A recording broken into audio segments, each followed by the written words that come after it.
Welcome to TEZTIFY, a stand-up comedy show about one youngish British Muslim man's struggles with Islamophobia, growing intolerance, and global polarization of viewpoints. Are you sure this is a comedy show? Bro, just say the words, innit? He struggles with his niece and nephew. Cheese boards. Oh, and there's a bit about chickens. But mainly, it's about how racism is fashionable again. In fact, you could say racism is so fashionable, it's the new black. See what you did there? Funny. Anyway, ladies and gentlemen, please welcome to the stage, This guy. Yeah! All right, testify!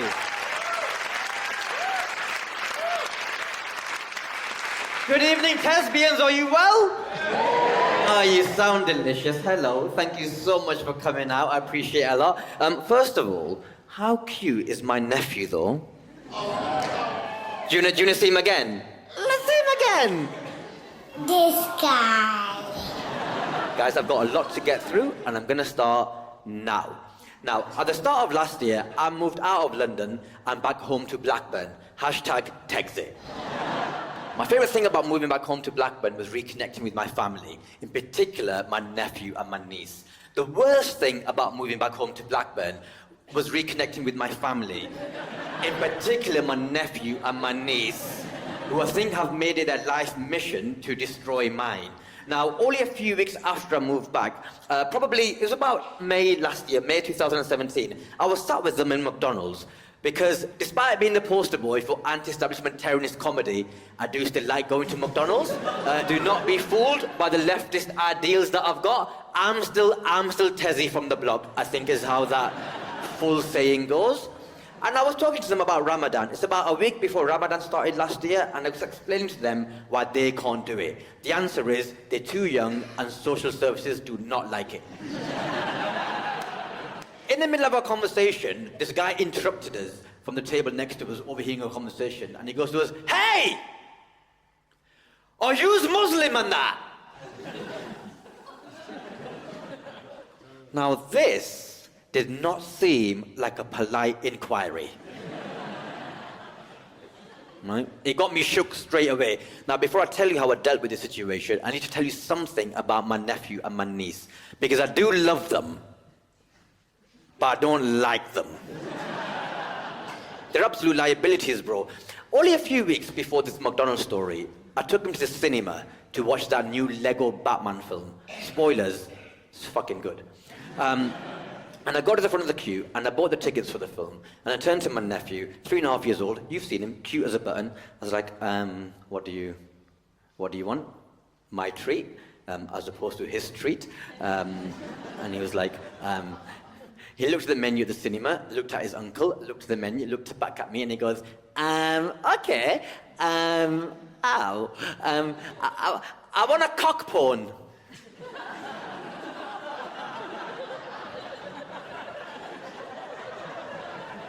You fucking what? I want a cock porn. All right, I'm gonna shut this down immediately. I don't think it's that sort of cinema. Like, what you were asking for is incredibly niche, and mainly it's just mainstream stuff here, like a bit of Bollywood, but nothing like what you were asking for. Now, I know all the detectives in the audience have figured out what he was saying straight away. I'll admit, I was slow on the uptake that day, and a lot on my mind, get off my backs. Now, he is getting very agitated, because in his head, he has asked for a simple thing he can see in the menu, but his thick uncle can't understand what he's saying. So there's that quintessential British thing we all do. You know when you say something to someone, and they don't quite catch it the first time, so you just say the same thing, but louder, with more frequency? He starts making a bit of a scene. He's like, I just want a cock porn. Cock porn, cock porn, cock porn, cock porn. I want a cock porn. I start getting very anxious. There's a lot of people around. It's a very popular film. And I'm getting paranoid, because I'm thinking that all the lovely people in the queue must be thinking, how much porn is that man showing that child that child now has a preference? Like, listen, I don't know what the game is, but I need to stop playing it immediately. Please be serious for 1 second. What do you want? I just want a cockbone, like you give me at home. That has never happened. That has literally never happened. That has never happened in the history of this relationship. I don't know what he's talking about. Listen, this is your final warning, or you're gonna get nothing. You go cockbone. Pick something else.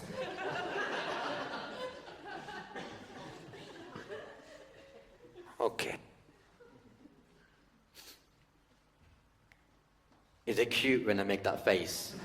Like, I can't see it, but I feel like it is fucking cute.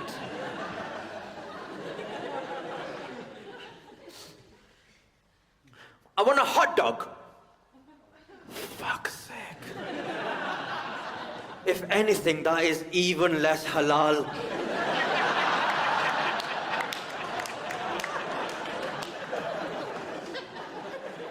At this point, my niece intervened. She'd been watching the whole story unfold. She's a bit older than him. She's 8. She tucks me in the arm. She goes, Uncle, I think he just wants popcorn. Oh, yeah. No, that does make sense. But I don't trust her. I'll tell you why. Because she came home from school a few weeks before that, and she said to her mum, my older sister, Mummy, I've learned how to speak Punjabi.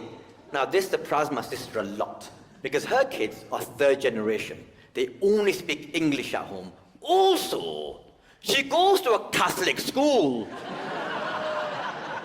Where did she learn the Punjabi from? But my sister's very curious. She's like, okay, darling, show me what you've learned. And this little monster said to her mum, my older sister, Mummy, can I watch TV, please? That's what she thought Punjabi was.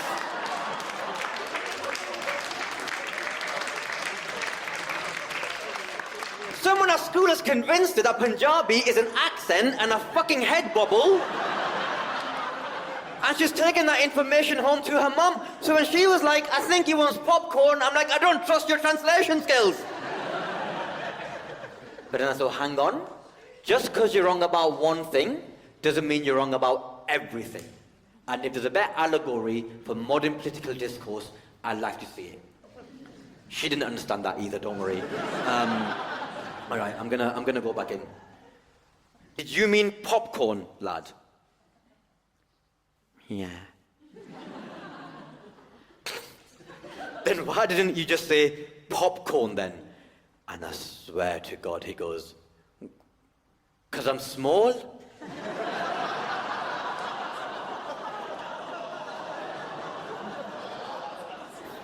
I was like, that is the cutest, most adorable thing I've literally ever heard in my life. One salty cockporn for this guy, please.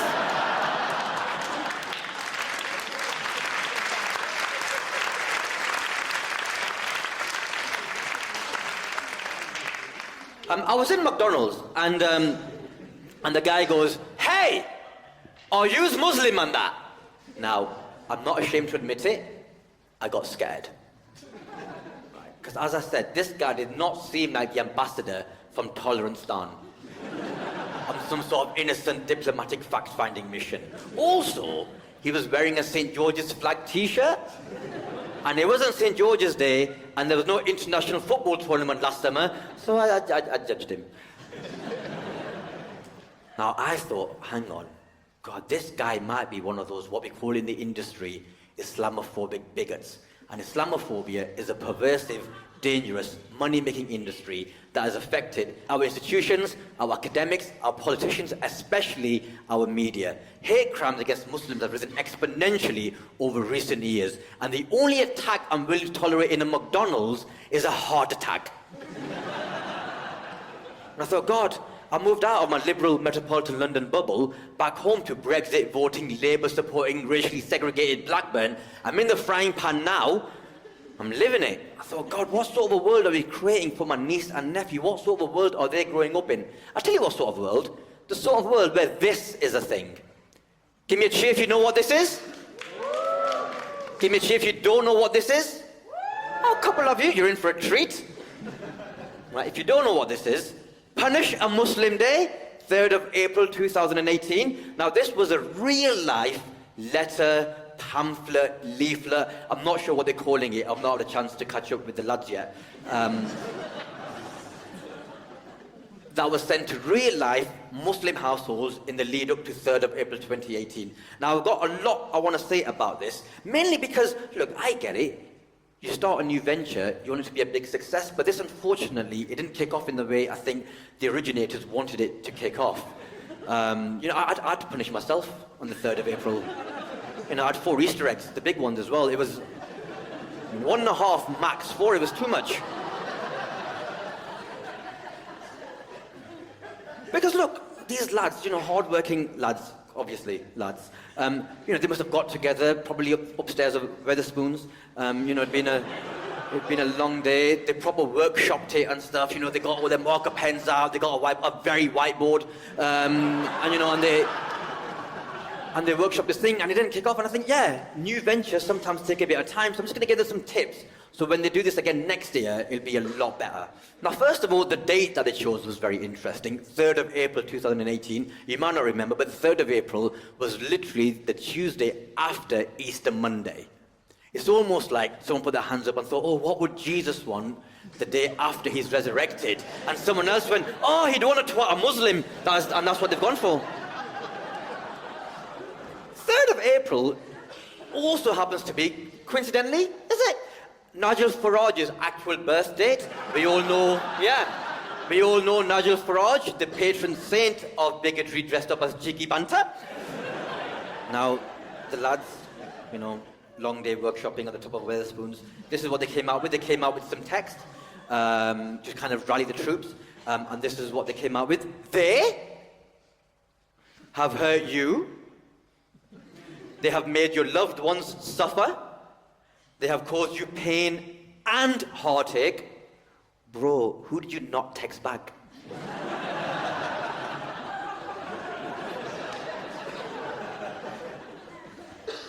What are you going to do about it? Are you a sheep, like the vast majority of the population? Sheep follow orders and are easily led. They are allowing the white majority nations of Europe and North America to become overrun by those who would like nothing more than to do us harm and turn our democracies into Sharia-led police states. They even let them record their own comedy shows now at the South Bank Centre. No, it doesn't say that. It doesn't say that. It doesn't say that. It doesn't say that. It wasn't about me for 60 seconds. I felt left out. Also, I don't know any Muslim who's trying to impose Sharia law on Britain. If you don't know what Sharia is, it's the moral and philosophical code by which Muslims lead their lives. It's not about imposing anything on anyone who doesn't believe in it. It's like, if you're vegan, doesn't mean you want everyone else to be... Oh, no, that was... Oh, no, that was a bad... No, sorry, that was a... No, that was a bad example, so sorry. I'm not good at analogies. Sorry, that was a bad example. Sorry. I'll get back to this. Only you can help turn this thing around. Only you have the power. Do not be a sheep. And there's a game show which I'm going to go into in a second. Now, I think the biggest strategic flaw in this entire thing is that at the end of the workshop, they've obviously delegated tasks. And the task that was delegated to the person who had to distribute this has obviously misunderstood the task. Because this was addressed to non-Muslims, about Muslims, but then sent to Muslims. Like, if I want to rob a bank, and I want to get some recruits, I'm not going to write a letter to Barclays, am I?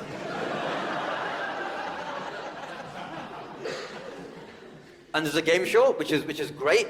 So, I'm going to go through this because there are some tips I want to give them for next year.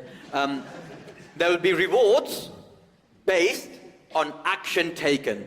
These are as follows. Now, I think my single biggest gripe with this entire thing is that they're rewards, because it doesn't tell you what the reward is. Like, what are we playing for? Like, some of this is quite high-level criminal activity. What's the risk-to-reward ratio there?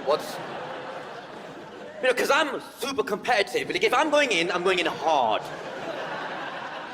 But if the prize at the end of it is a bacon sandwich, it hasn't been worth it for me, so... So what is the prize? What are we all playing for, So that's something to take into account for next year. Anyway, so this is what they're advising us to do. 10 points, verbally abuse a Muslim. Easy entry-level stuff that anyone can get involved there. Like if you just see a Muslim across the road, be like, "Oi, shit shoes." 10 points. Easy stuff, that, innit? And just anyone you think is a Muslim, anyone who looks like a Muslim. So anyone. 25 points. Pull the headscarf off a Muslim woman. Cheeky scamps. They put woman inverted commas there. Almost suggesting that Muslim women aren't real women. I don't know if you've ever met a Muslim woman, sir. All woman, let me tell you that. Lads, can I make a suggestion? Male species of the room, those of you identify as male. Next year, when they bring this back, Punishing Muslim Day 2, Empire Strikes Back, whatever they call it. Empire Strikes Back. That works. Can I suggest that this is the one we get involved with? Not like that, we invert it, right? So this is my suggestion. Lads, next year, we all wear a headscarf on this day. And then if one of these cheeky scamps wants to pull our headscarf off, we've got two options. Option number 1, punch them in the face. Let them know you're there. Option number 2, which is the one I'll be going with. Walking down the street, mind your own business, someone pulls your headscarf off. Oh, hello, daddy.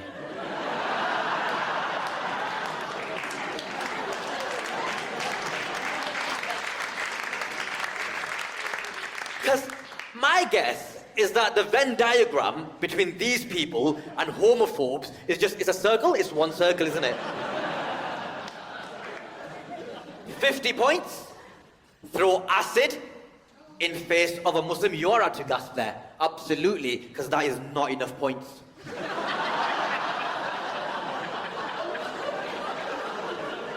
I mean, that's a 15-year jail sentence. 50 points, it's not worth it. Not worth it. So I say, unless they up the ante on that next year, unless they have you a lot more points, don't do that one. 100 points, beat up a Muslim. Now, I don't know if any of you have ever hung out in South London, East London, West London, Luton, Birmingham, Bradford, Blackburn, where? Derby. We do that ourselves. My mum's gonna get most of these points.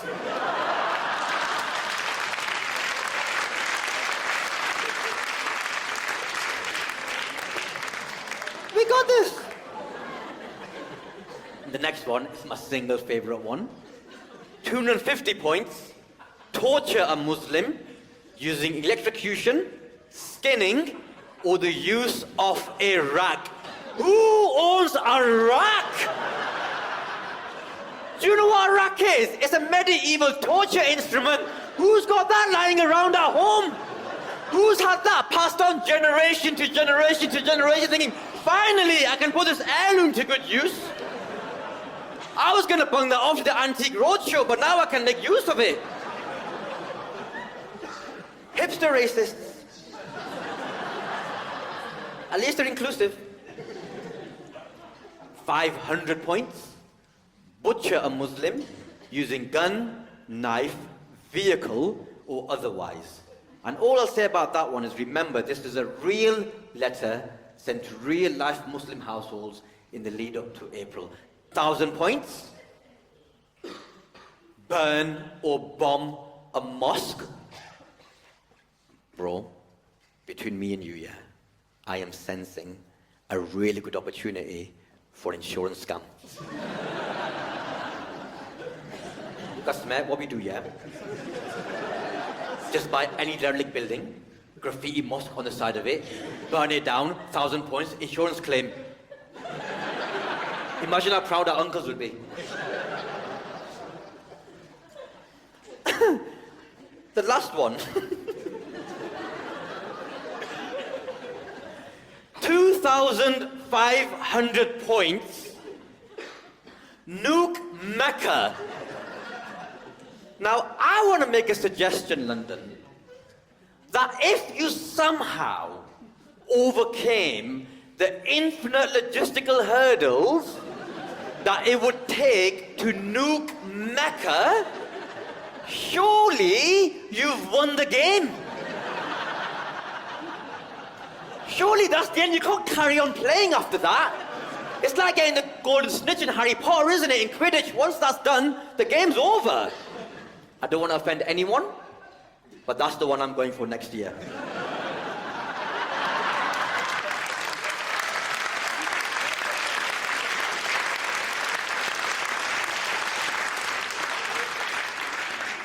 There's 84 of those bad boys around the country. I'll race you. Now look, I can deal with these things with wit and humour. I'm a comedian, I have a platform, I have a stage from which to do it. But how's my niece or nephew meant to deal with it?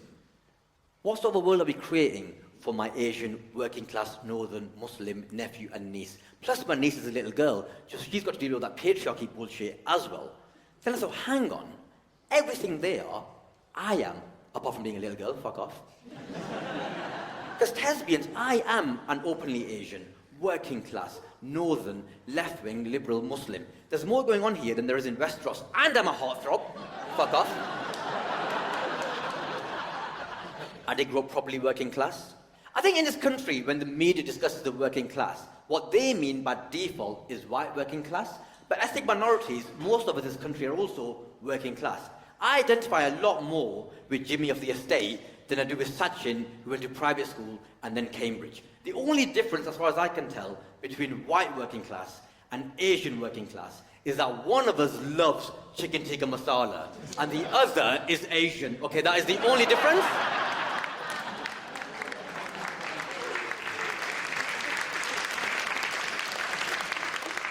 I grew up probably working class. Parents are divorced. Dad drives taxis, obviously. Mum's a cleaner in a school. I'll tell you how working class I am. I had never seen the inside of, let alone shopped, at Marks and Spencer until I was 28 years old. And then I discovered halal Percy pigs. Let me tell you, as a Muslim, Percy pigs are a very big juxtaposition.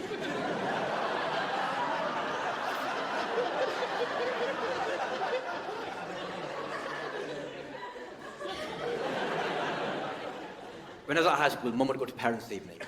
And when the teacher would inevitably tell my mum that I messed about too much, my mum's response to the teacher would be, "Hit him!"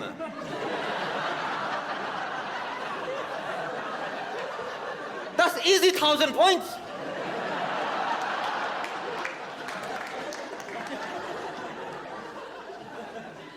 When I was at college, I did general studies for one of my A-levels. And in this one assignment that my lecturer set us, he told us we could write about anything we wanted to write about, and I wrote about the racism that my granddad had to endure when he first came to this country in the 50s. Now, I was very proud of this essay. I put a lot of heart and soul into it. The only bit of feedback that my lecturer gave me, he circled, every time I wrote the word Paki, he circled it, and on the side just wrote a note next to it saying, that should have been a capital P. What? Apparently it's a proper noun. I don't even know what a normal noun is. I'm like, mate, you're going to give me some more critical feedback on some of the ideas I was trying to express in this piece of work. In front of everyone, he goes to me, you know, Tez, you're incredibly uncouth. To which I said, thank you. Because I didn't know what uncouth meant. I now know it means northern. I think there's an assumption that working class people, we hate posh people. And for me, I do. I'm a massive inverse snob. I didn't realise how much of an issue it was until I started dating this really nice young woman last year. Very posh though. Absolute posho. Textbook posho. I'll tell you how different we are. She thinks Boris Johnson would make an amazing candidate for Prime Minister, whereas I think Boris Johnson would make an amazing candidate for the human centipede. It was never going to work out between us, to be fair. I'll tell you when it ended. It ended for us when she invited me to one of her best friend's house parties. A lad called Sebastian, obviously. Now, I love a good house party, one of my favorite things to do in the world, but I've never been to a house party like this in my life. My favorite thing about a house party is the food table. There's nothing I like more than getting Maltesers and cock porn on. Now, this house party did have a food table, no Maltesers, no cock porn. It was full. I'll tell you what was on there. This was what was on there. Bread, but not like the posh stuff, like Warburton's. Like a full lump of bread that you have to cut yourself. I'm a guest at this party. Why am I cutting my own bread?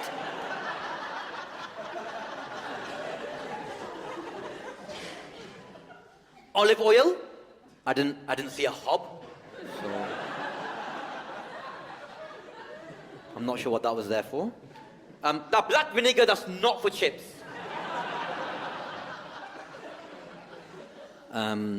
Oh God, this is embarrassing. Those little vegetable grapes. Huh? Olives.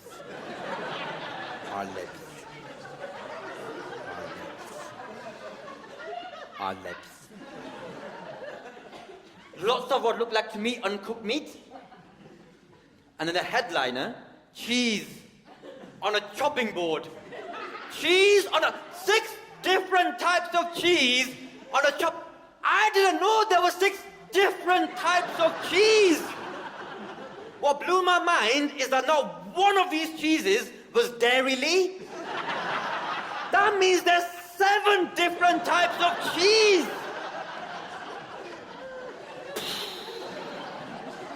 Blew my tiny little mind. Honestly, put me in front of an all-you-can-eat Indian buffet and I am Lionel Messi. But in this situation, I was so out of my depth. I was like a lion in a vegan cafe. Right? I was like a racist in a tanning salon. I was like a Tory MP in any situation that requires compassion and empathy, okay? I did not know what to do. I must have been stood there uncomfortably too long. There was one other Asian guy at this party. He was wearing red chinos. I'm not sure what happened in his life. He spotted me out the corner of his eye, panicked, dropped his hummus, raced over, and just whispered in my ear so sincerely, "Get out."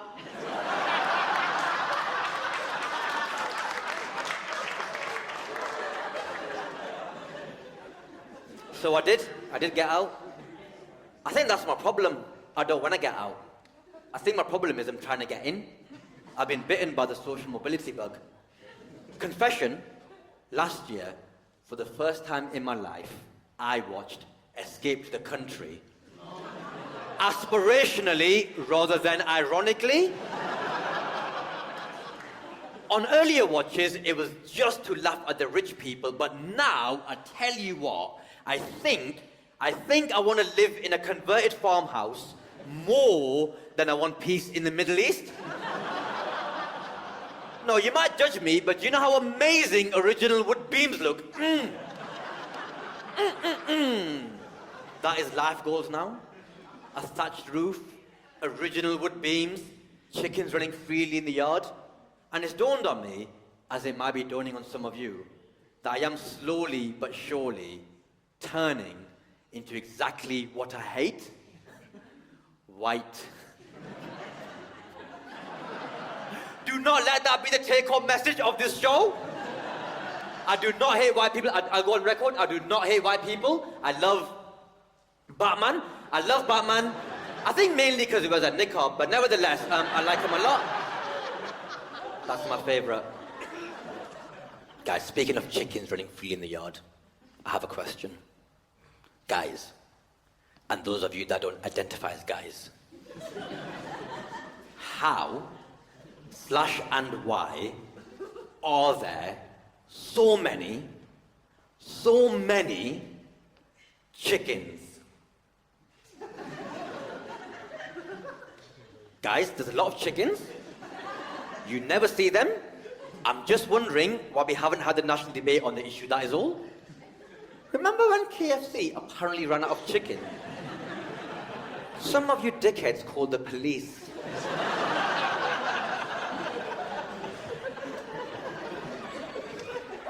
What's your name, sir? Mark, nice to meet you. Mark, this is not a trick question, Mark. Mark, do you know what Nando's is? Yeah, chicken restaurant.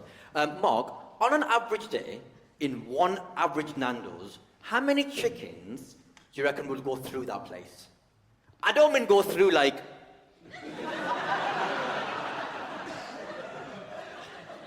Mom! Not like that. I don't mean like that. I mean like get through. One average Nando's, one average day, how many chickens do you reckon they get through? 300 chickens! That's already a lot of... Guys, if there were 300 chickens in here, we would know. That is already a lot of chickens. That's one Nando's in one day. Multiply that by the number of days that one Nando's is open in a year. Let's say it's 350 days of the year. That is now 105,000 chickens. My math is very good. That is a lot of chickens. That's just one restaurant in 1 year. Multiply that by all the Nando's in the country. That is approximately 447, I checked it is. That is now like 10 million chickens just in Nando's. Therefore, it must be safe to assume that KFC must be going through that many chickens. All those knockoff chicken shops that my people love to open, they must be going through that many chickens. All the restaurants like Pizza Express and restaurants that are not Pizza Express, they must be going through that many chickens. All the supermarkets that we buy chicken from to cook at home, they must be going through that many chickens. That's like 100 million chickens just in one country. Multiply that by 195 sovereign countries. Billions, billions and billions of chickens. No wonder they say, don't count your chickens. Where would you start? Some of you are looking at me like I'm exaggerating. I am not oh my God, eggs? I've just been talking about the chickens that we're eating. What about the chickens that we're not eating because they're laying the eggs? Eggs are in everything. Cakes, biscuits. They're in a lot of things. Okay, hang on. All right, let me work this out. There's all these chickens over here that we're eating, of which I've established there's billions. There's all these chickens over here that we're not eating, of which there must also be some billion because they're laying all the eggs. And the eggs are split into eggs that we're eating, and eggs that we're not eating because they're growing up to be split into chickens that we're eating, and chickens that we're not eating because they're laying the eggs that are split into eggs that we're eating, and eggs that we're not eating because they have to grow up and are split into chickens that we're eating, and chickens that we're not eating because they're laying the eggs that are split into eggs that we're eating, and eggs that we're not eating because they're growing up and are split into chickens that we're eating, and chickens that we're not eating because they're laying the eggs that are split into eggs that we're eating, and eggs that we're not eating because they have to grow up and are split into chickens that we're eating, and chickens that we're not eating because they're laying the eggs that are split into eggs that we're eating, and eggs that we're not eating because they're growing up to be split into chickens that we're fucking hell.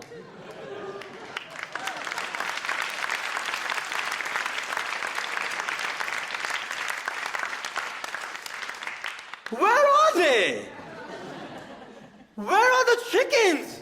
Guys, I drove down to London from Blackburn. I came down the M6, the M1, very nice scenery, spectacular. I saw horses, cows, sheep, goats. I did not see a single fucking chicken, and there's more chicken than all those things put together. I saw 4 cats and 2 dogs outside this bloody building. There's 0 chickens backstage. I check before every single show. Does anyone here own chickens? Then where are the chickens then? I found out in my research that chickens originate from the Indian subcontinent. They're Asian. This is fucking personal. Because if it can happen to them, I don't want to sound like some sort of David Icke conspiracy nutter, but I'm starting to suspect foul play. No, do not do that. This is not a joke, all right? This is a very serious subject. I'd appreciate some decorum. You don't see chickens anywhere. You don't see them on the roofs, in playgrounds, in car parks, running around in your front garden. It's almost like, I don't know, like they must be trapped underground in a cage or something, which makes no sense, given we're a country that loves animals so much, apparently. I guess it begs the question, the age-old philosophical question that man and woman has been wrestling with since the dawn of time. What came first, London? What did come first? The chicken or rampant capitalism? Thank you very much. Thank you so much. Thank you. Thank you so much. Thank you. Thank you so much. Thank you. Thank you very much. Thank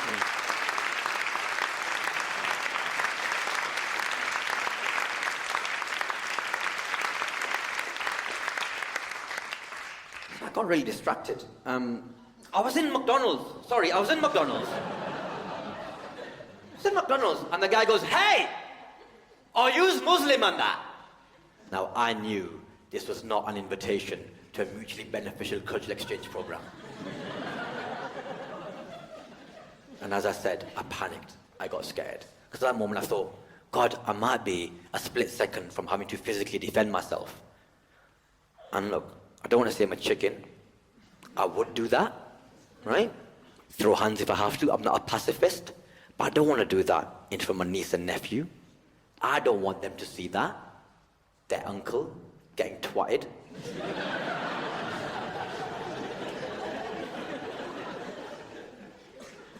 And it's weird because sometimes bigotry is obvious and in your face, but other times it's a little bit more hidden, it's less easy to spot. Because when I was at Sebastian's party, before I got defeated by his food table, I did actually have a chat to the lad. I'm not saying I disliked him, I just found him very intense. Because within 5 minutes of meeting me, he asked me what I identify as, which is basically the posh way of going, "Are you Muslim on that?"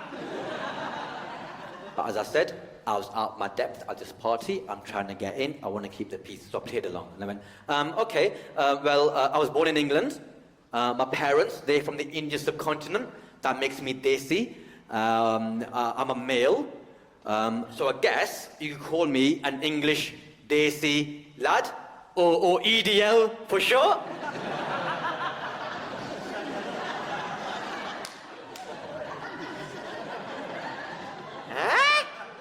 This guy, he loved that. Of course he did. Yeah, no?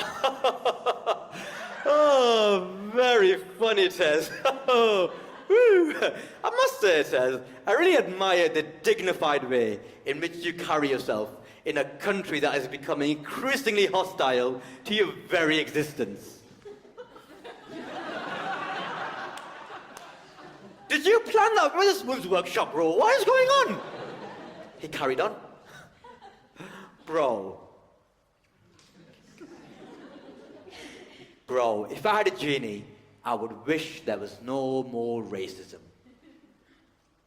Okay, there's two things wrong with that. First of all, your use of a genie is actually cultural appropriation. Secondly, are you trying to kill my stand-up career, Sebastian? Like, I hate racism, I do, but I love my career in stand-up more than I hate racism. If Sebastian did have a genie, genuinely, this is what I'd want him to wish for. I wish for not so much racism, that Tez is in any physical danger, but enough racism that he continues to be inspired to write not quite award-winning stand-up comedy.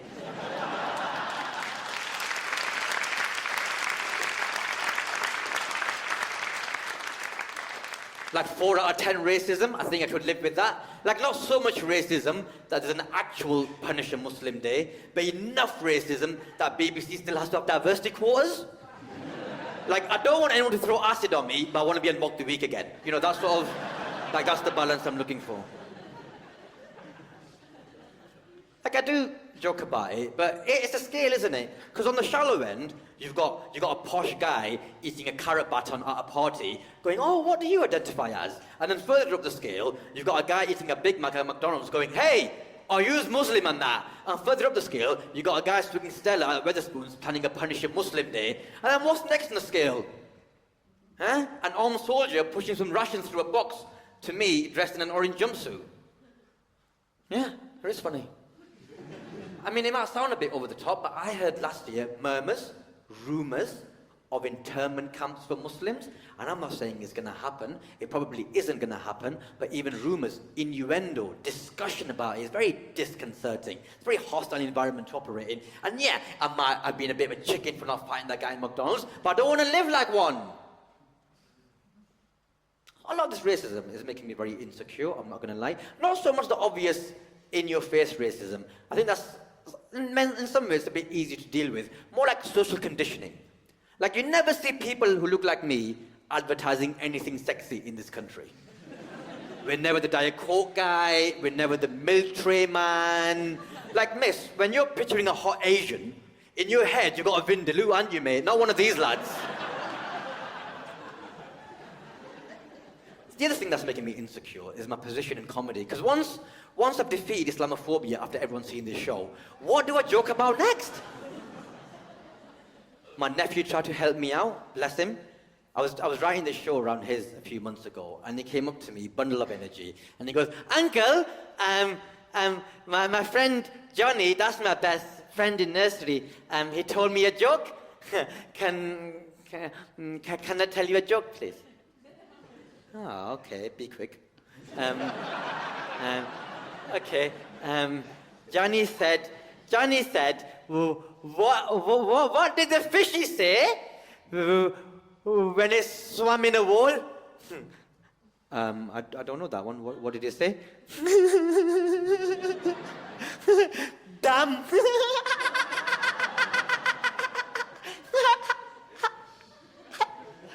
And it did annoy me, because it did make me laugh. And then he goes, "Johnny said you can put that in your show." Did he? Oh, how generous of Johnny. I can't put that in my show, can I? That's not one of Johnny's jokes, is it? His mum or dad told him that. It's not a Johnny original, is it? I can't do cover jokes. Right, that's not how this stuff works. People expect original material. My niece was in the room. She didn't understand what I meant. She explained to me that her favourite singer at the moment is Ariana Grande, and as well as being an amazing original artist, Ariana Grande is also apparently amazing at doing covers, which I don't understand. I don't understand why you people are so impressed by what is essentially professional karaoke. Why does that make you people so wet? Singing, that is the only industry you can do that in. Mark, if you're a student, you can't hand in a thesis to your lecturer and be like, "Oh, there's my cover of Einstein's Theory of Relativity. Enjoy that, mate, while I go get drunk." I explained to them that my favourite comedian of all time is Chris Rock. Obviously, they don't know who Chris Rock is. I explained to them my favourite Chris Rock routine of all time is N-words versus black people. Obviously, you might not know the routine. You know what I mean when I say N-words, though. Obviously, I can't say the N-word. I'm not an American police officer. If you don't know the routine, pause this now. YouTube, Chris Rock, N-words versus black people. I can't do that. I can't come out here and be like, "Oh, guys, I love Asians, but I hate Pakis. Boy, I hate Pakis. Boy, I would join the EDL. Shit, I do a drive-by from here to Bradford." I can't do that. Do you know how hard it is to get guns in this country? It is impossible. Explained that to my niece and nephew. My niece nodded like she understood. My nephew, he didn't say anything, but he just gave me a look, which I kind of interpreted as, "Uncle, don't you think you're going to have to compromise on your art in order to be commercially successful?" It's like you said, if you can't beat them, join them. All right. On his advice, I wrote a joke. Mark, what would you call an Asian archaeologist? Indian Jones? And that's why I write the shows that I write. What's making me genuinely insecure is actually alopecia. For those of you that don't know what that is, it's when you get a random hair loss on your body. And for me, it was originally confined to my beard. I got like gaps in my face. Basically, I had a holy beard. But I still tried to wear my beard as best I could, even though it made me insecure. My housemate at the time in London did not appreciate my efforts. She was not empathetic. She said to me one day, she said, "Tez, you look really nice when you shave. Just shave." To which I said, "Thank you, Rachel. I guess that is quite sweet. And just so you know, the feeling is completely mutual."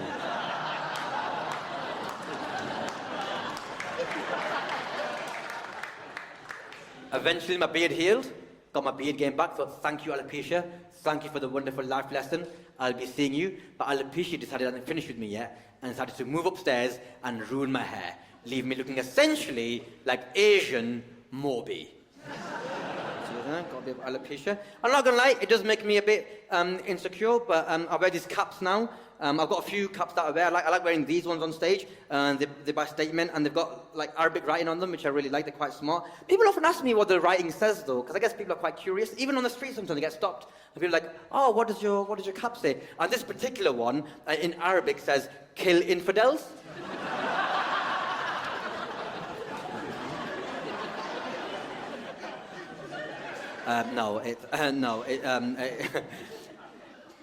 It says hope in Arabic, which means love, which means I'm wearing my heart on my head. I was in McDonald's, and this guy goes, "Hey, are you Muslim and that?" Now, as I said, this did not seem like an affable approach. Now, okay, fine. I can see some of you looking at me thinking, Tez, nothing has happened so far. You keep telling us this guy aggressively shouted, "Are you Muslim and that?" What else happened? You know, this guy might have had Tourette's. He might have been Greek. That's their default setting. And you might be thinking, Tez, maybe you're just being extra sensitive. And you might be right. Maybe I was being extra sensitive. But I don't think that's unfair, given that we've just come through Punish a Muslim decade. Right? I don't think Muslims, we don't have to look very far to find a lot of Muslim bashing day in, day out. We don't have to work very hard to see this sort of thing. And seeing this sort of thing day in, day out, it will make you sensitive. In private and in public. It's awful, isn't it? Because you look at that and think, that is someone who's come through our education system and was never told what a proper noun is.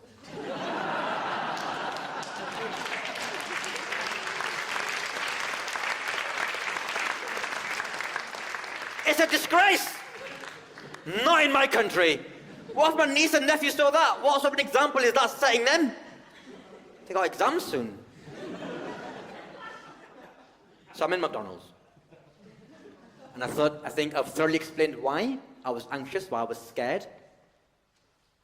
Looked across at my nephew, 3.5 years old, cute as a button, eating his happy meal, not a care in the world. Great. Niece sat in between us, different story.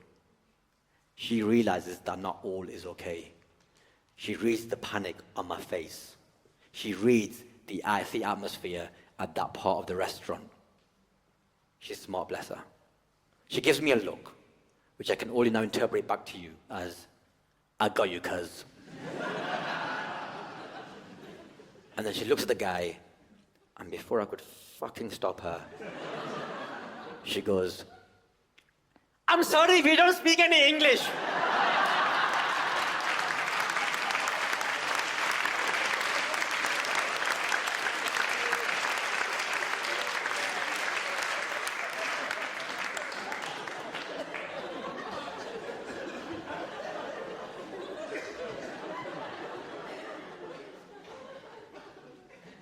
He took my niece's genius intervention of, "Oh yes, we are the most Muslim of Muslims, how may we help you?"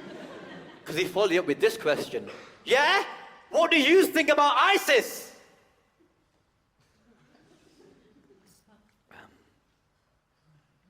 You want to take this one as well? At that moment I lost it. I stood up and went, "Hey! How dare you ask us that question? How dare you propagate that harmful narrative? We hate them. Don't you know ISIS kills more Muslims than anyone else? They don't represent us. In the same way that Nazis do not represent white people. In the same way that football hooligans do not represent David Beckham. And in the same way that the Daily Mail does not represent fair and decent journalism. Fuck off!"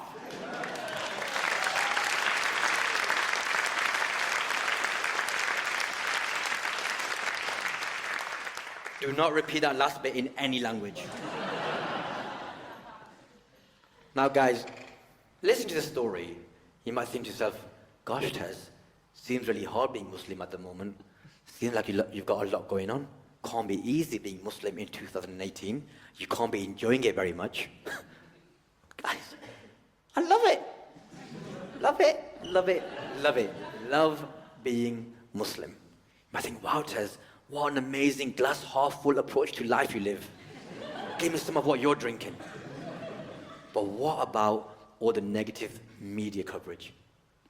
Week after week, day after day of negative headlines about Muslims.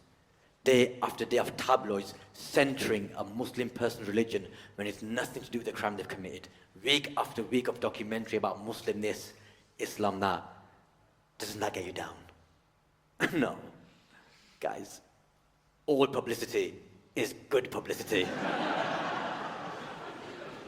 You might think, wow, Tez, give me some of what you're sniffing, because that is strong stuff.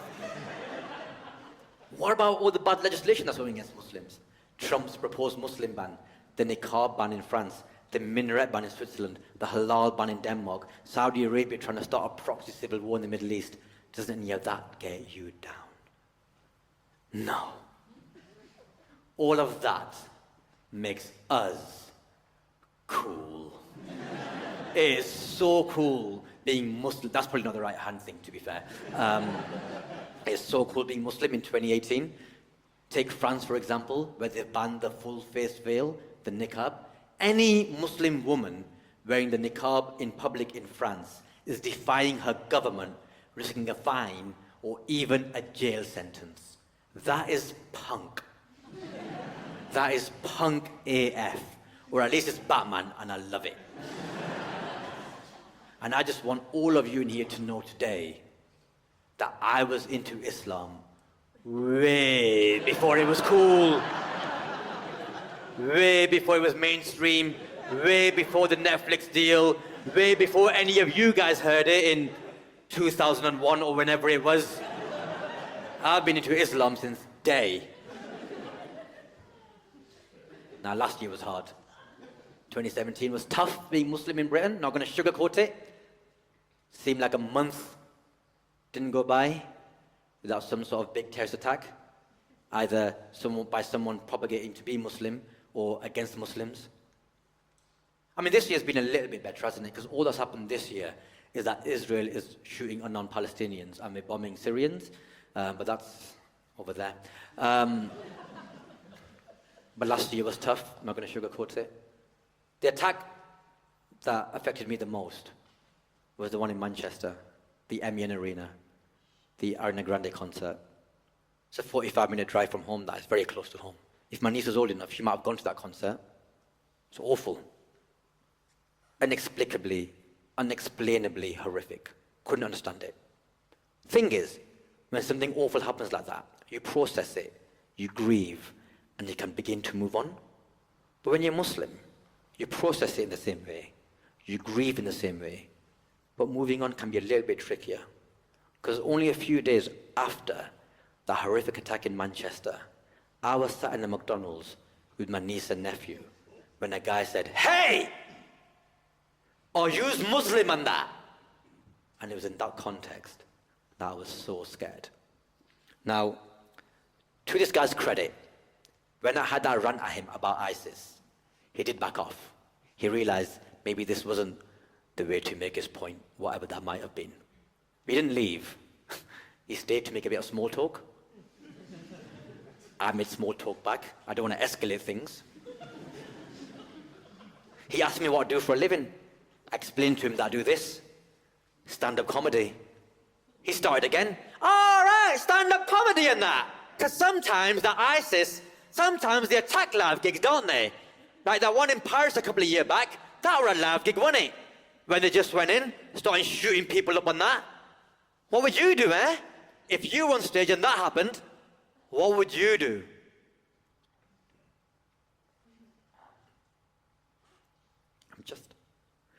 I'm just trying to eat my fillet of fish. I thought of something smart, something witty to say back to him, but nothing would come quick enough. At that moment, my nephew decided it was his turn to enter the party.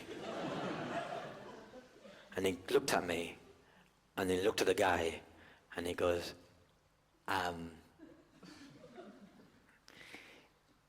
if you can't beat them, join them.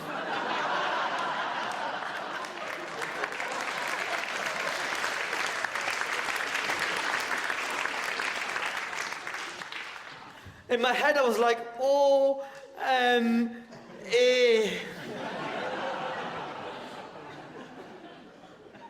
The guy was like, why the hell would he say that? I went, because he's small? And then, before we knew it, 10 months later, we had Punisher Muslim Day. I'm not saying this guy went straight to Wetherspoon and started workshopping, but I am saying it was probably my nephew's fault.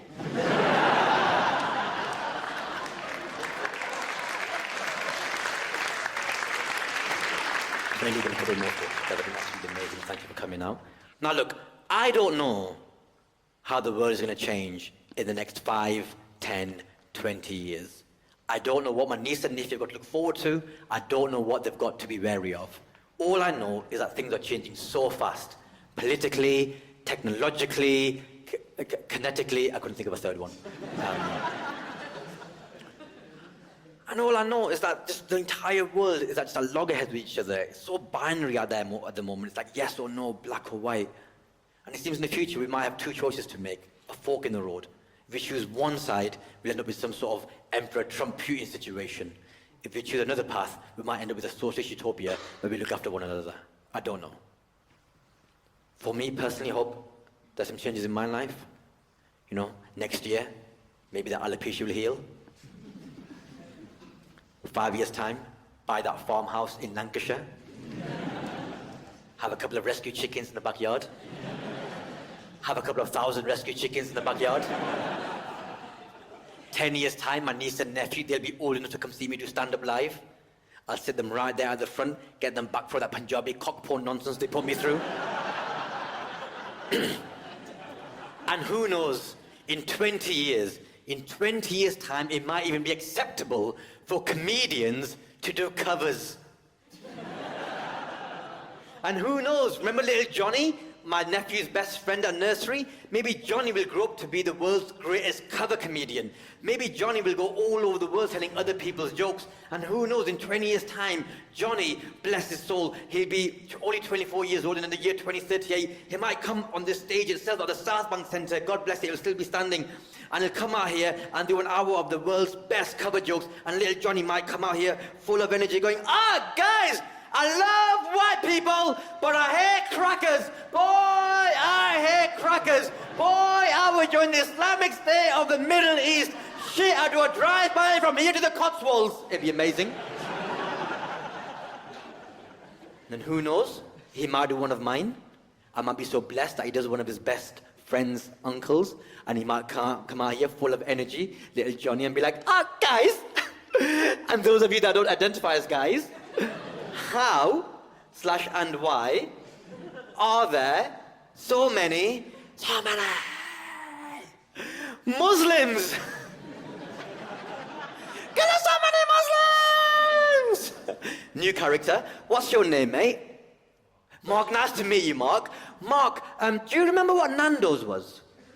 Do you remember that chicken restaurant we used to have before the vegan revolution of 2032? Do you remember? Do you remember that? Think back if you can, Mark.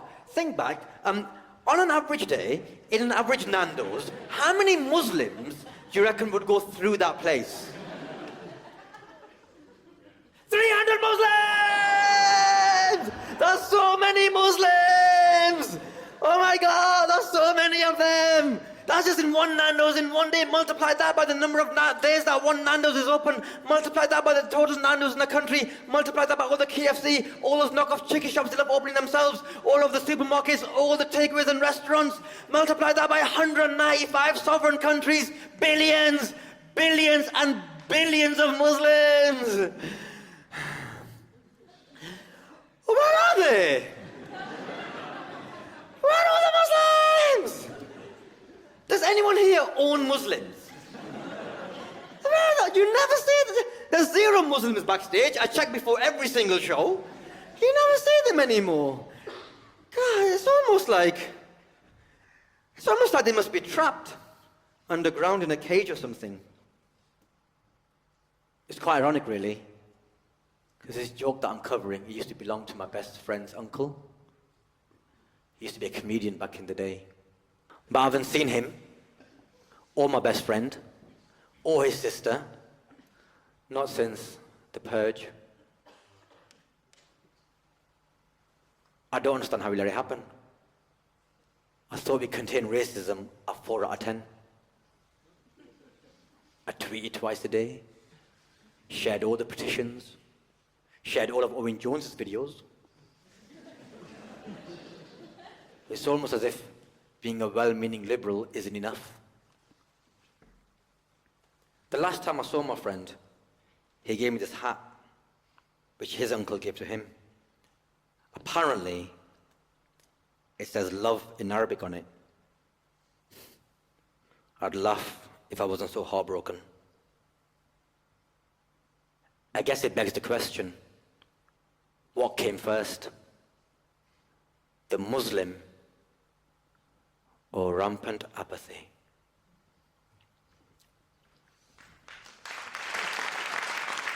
Imagine that was the end of the show. Imagine just left it like that going, all right, you can cry now, I'm off home, bye-bye. I'm such a dickhead. This guy. Guys, I understand that was quite hyperbolic, quite over the top. It was intentionally so. Because look, I don't know what's going to happen. A lot can change in a short amount of time. 2 years ago, we thought the idea of a Trump presidency was a fantasy. The idea of Brexit was a pipe dream. Both those things have happened. Guess who's back? The Nazis? Marching brazenly in the United States of America like that country didn't fight a whole world war against them. Thing is, the Nazis, the original Nazis, the worst of the worst people that have ever lived. These dickheads now have the lesson of history and have still decided to be Nazis. That is fucking terrifying. But what I also know is that there are a lot more good people in the world than there are bad. Look at the amazing people that have come out for this show. And what I also know is that if shit were to ever go so south, we'd be there for each other. We would not allow that sort of oppression to ever take place again. Not just on religious grounds, for any reason.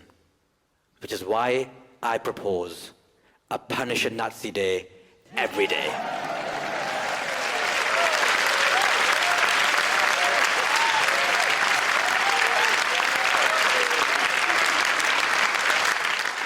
Now, I don't want you to get the wrong end of the stick, Mark. I don't mean just go into McDonald's and look for a bald white guy and be like, hey, are you a Nazi and that?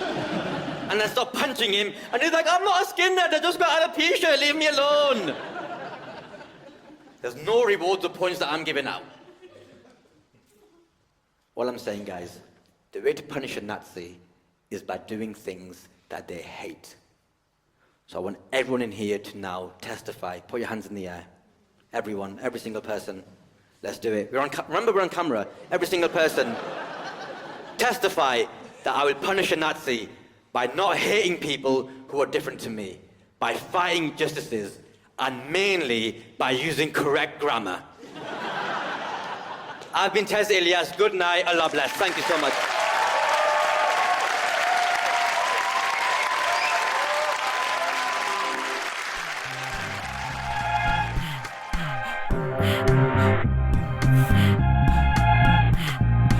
All I wanna hear is bass. All I wanna see is bass. All I wanna taste is bass. Get that weak stuff out my face.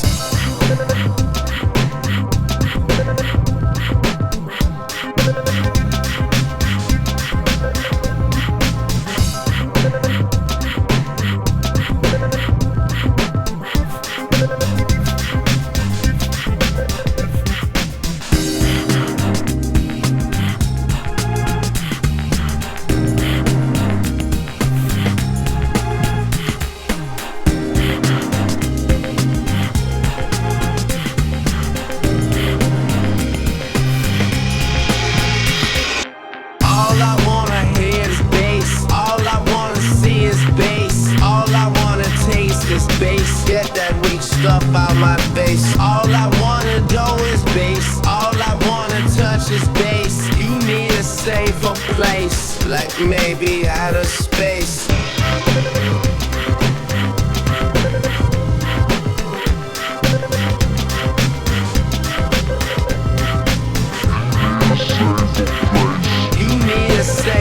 place. Like maybe outer space.